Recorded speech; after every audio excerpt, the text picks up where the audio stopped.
In the early 2000s, whispers spread across Los Angeles, San Bernardino, and Sacramento about a killer who was more than human.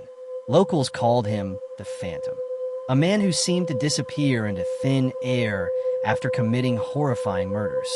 Police reports told of footprints leading into dead ends, of blood trails that vanished mid-street, of neighbors who swore they saw him fade into the night. But the truth, when finally uncovered, was far from mystical. The Phantom was no supernatural being. He was a man with a grudge, cold, calculated, and deeply human. His legend of mystical powers was just smoke and mirrors, born from careful planning, luck, and the public's hunger for a chilling story.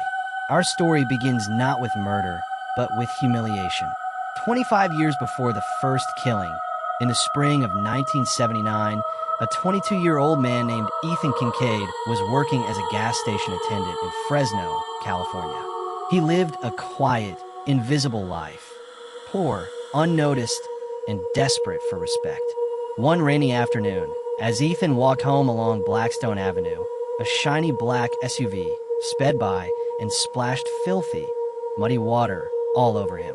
Soaked and humiliated, Ethan shouted, waving angrily at the driver.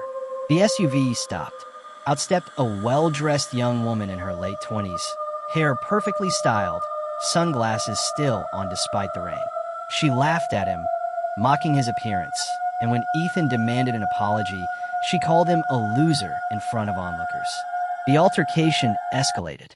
Police arrived, and somehow, through charm, influence, or sheer bias, it was Ethan who was arrested.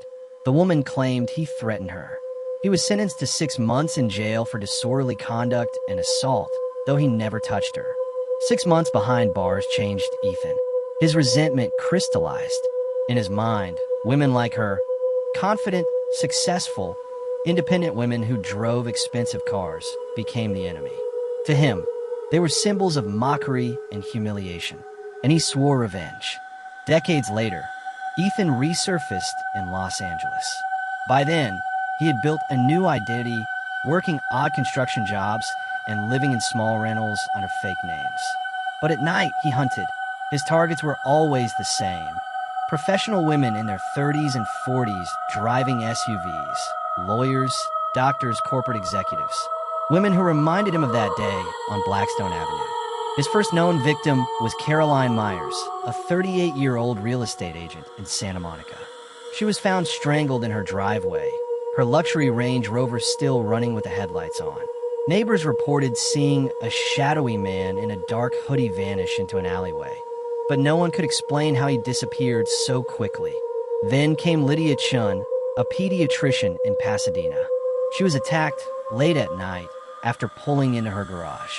Her body was found with no forced entry, no fingerprints, no witnesses. Police dogs tracked the scent down the block, only for it to vanish in the middle of Orange Grove Boulevard. Within 2 years, at least 8 women were dead across Southern California. As fear grew, the media branded him the Phantom of California. Witnesses claimed he could dissolve into shadows. Some insisted he teleported or used dark magic to escape. Headlines fed the hysteria. The Phantom strikes again. Where did he go? Serial killer with supernatural powers? California women in SUVs targeted by ghostly killer. But in truth, Ethan had no mystical gifts. He had studied, planned, and exploited weaknesses in urban environments. Escape routes.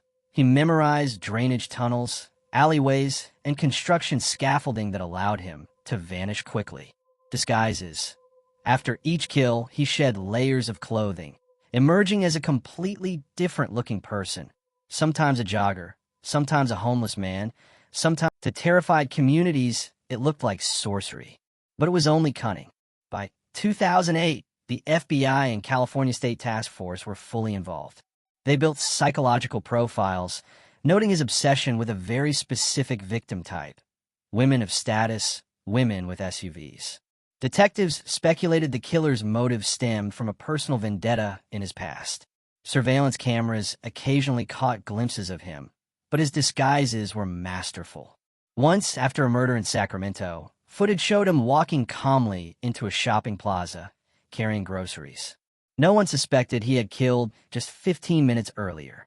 His ability to vanish became his deadliest weapon, not just against his victims, but against law enforcement morale.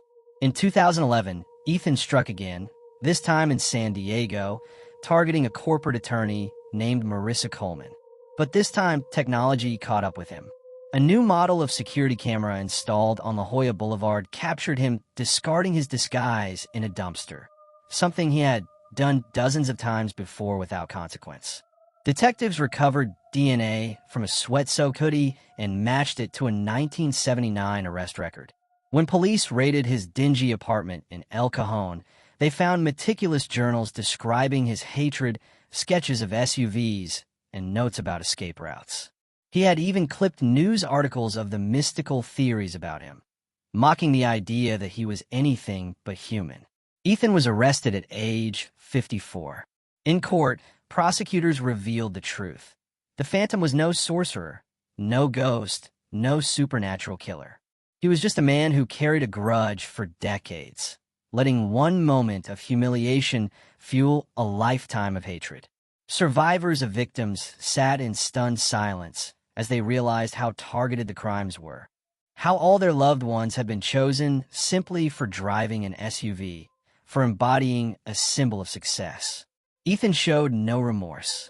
When asked why he did it, he muttered, "Because nobody ever splashes me with mud," and walks away laughing. He was sentenced to life without parole in San Quentin State Prison.